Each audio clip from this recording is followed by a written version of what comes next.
Voilà, une dernière petite séquence qui s'appelle donc exercice de style.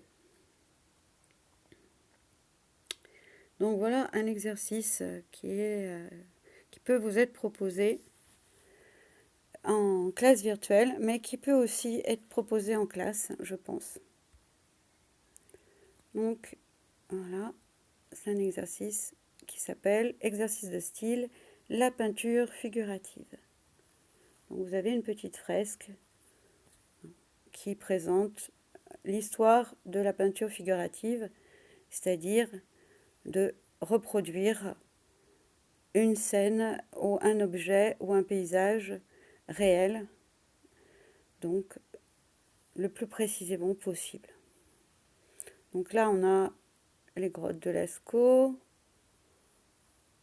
on a l'icône byzantine, la Renaissance avec Fra Angelico, la Haute Renaissance avec Raphaël et l'école d'Athènes,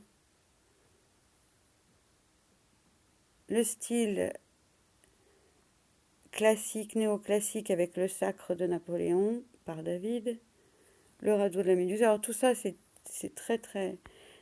La définition est très mauvaise. Claude Monet, c'est donc Impression soleil levant. Et le Banksy, donc, avec une photo, voilà, ça c'est ce qui est indiqué sur l'écran de la classe virtuelle. Mais vous pouvez très bien avoir ce sujet en classe. Donc, l'exercice a consisté à faire à la manière de.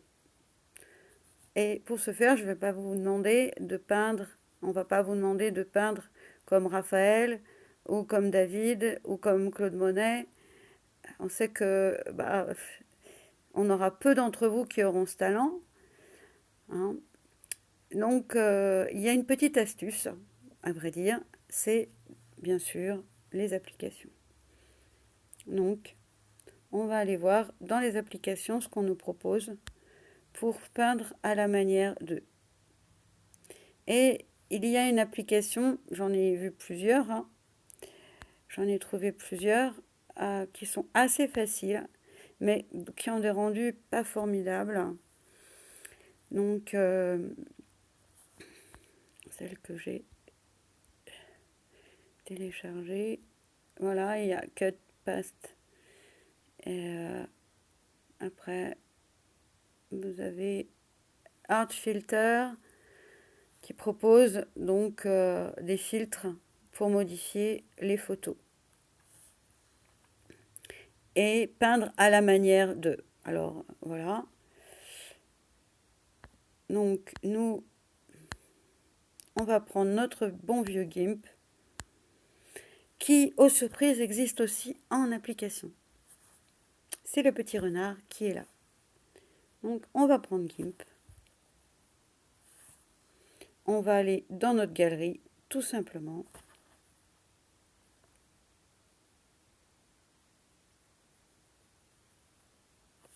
On va prendre notre photo, la photo donc de l'exercice.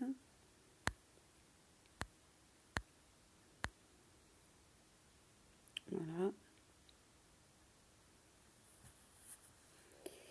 Et donc, on va la transformer avec GIMP. C'est une photographie. Hein. On ouvre la GIMP. Voilà.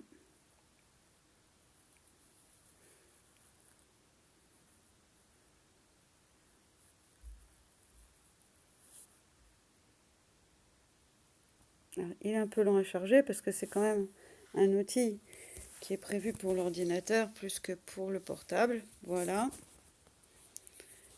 Donc, on reconnaît notre bon vieux GIMP. Et donc, on va appliquer sur cette photo ce qu'on appelle des filtres. Donc, hop, on va regarder. Filters. Et donc, on va voir ce qu'il nous propose comme filtre. Et là, il propose des filtres artistiques. Alors, on agrandit avec le doigt, hein, toujours, pour arriver à taper au bon endroit. Hop, artistique. Ah, je suis allée trop vite. C'est pas ce qu'il va me proposer. Hop, je suis allée trop vite. Vous voyez, on va y aller vraiment. Donc, filtre. Tout doucement. Artistique. Et là, cubiste. Impressionnisme, bah ça nous parle ça. Oil, oil c'est la peinture classique, qui est la peinture à l'huile. Donc on va appuyer sur la peinture, décider de faire de la peinture classique. Voilà. Et là, on a notre photo qui est traitée à la manière classique. Voilà.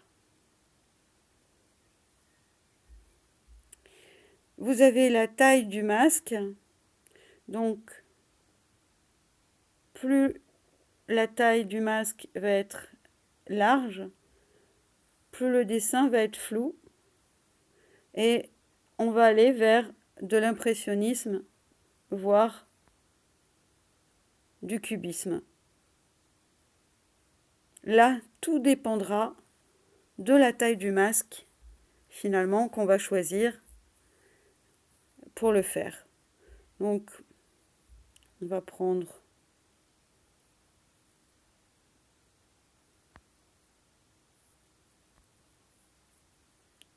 un style un peu impressionniste, comme ça. Voilà. On va faire OK. Et voilà notre tableau. Et pour accentuer l'effet impressionniste de lumière, on va prendre les couleurs et brightness contrast, c'est-à-dire le contraste, et on va un petit peu augmenter la lumière, donc la brillance.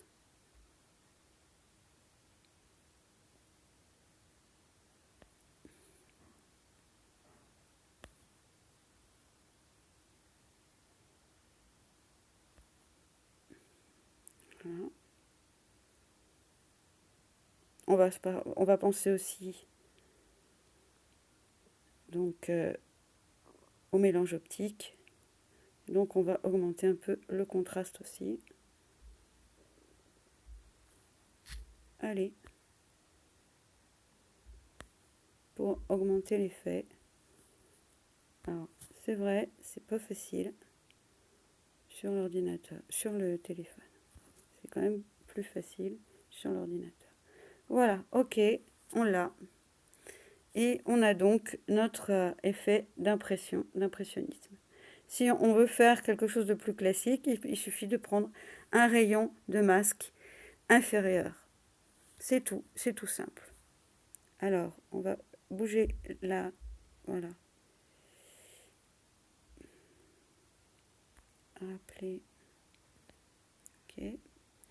Voilà. Et moi, je voudrais bouger cette flèche à chaque fois. Hop. Je voudrais ne plus avoir la flèche. Voilà. Et là, on va tricher parce que, en fait, voilà, on a notre écran qui est bien propre. Ce qu'on va faire, c'est qu'on va appuyer sur la touche droite du téléphone, tout en haut, comme pour arrêter le téléphone, mais en appuyant plus longtemps dessus. Il va nous proposer une capture d'écran. Et là, on va prendre la capture d'écran. Voilà.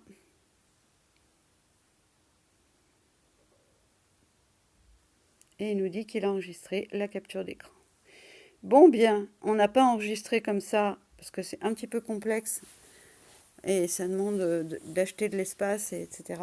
Donc là, on a fait juste une image écran, et on va revenir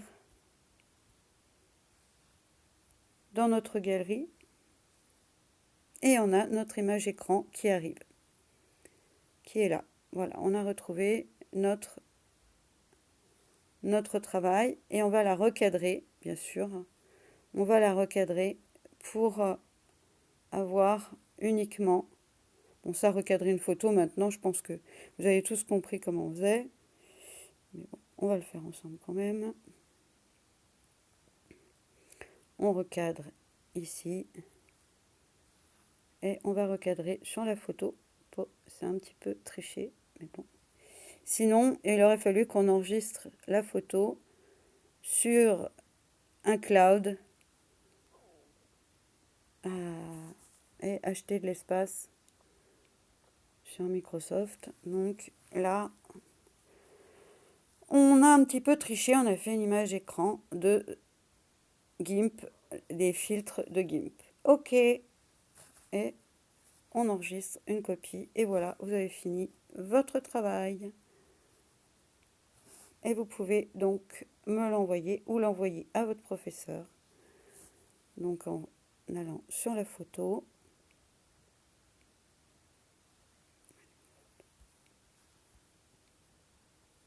Non, genre, elle est derrière. Je n'ai pas pris la bonne. Hop, ici. Ah bah non, ça c'est la photo. Bah alors. Bonjour. Allez, comme ça, vous verrez mieux. Je ne sais pas où ça a bugué. Hop. Ici.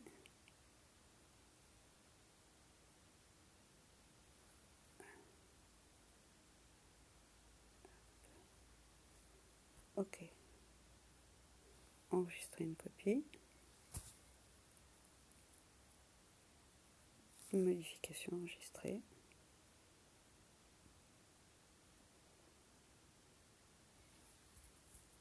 Ah, mais elles étaient à côté. Elles sont là. Voilà. Alors là, on a... Ah bah non, c'est bon. Voilà, et donc, vous allez envoyer ça sur Gmail. Vous l'envoyez à vous-même.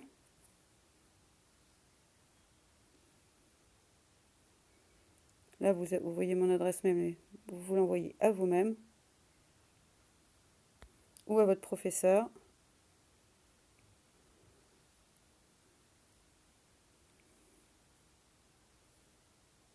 Voilà. Et vous mettez bien, ça aide toujours, votre classe.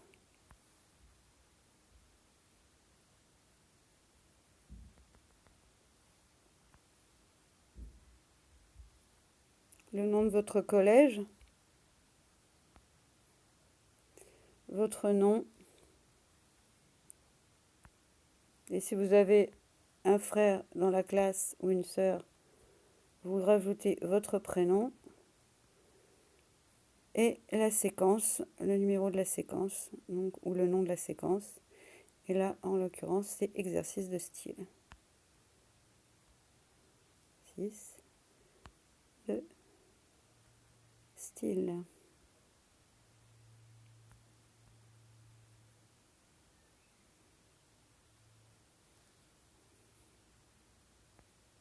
Et vous mettez ça dans le corps du message et vous l'envoyez. Hop.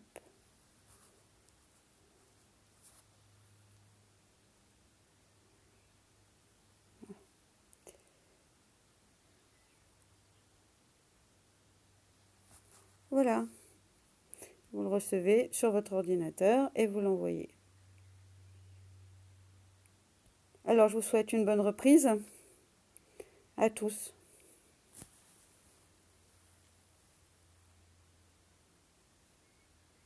Et moi, je reste en classe virtuelle.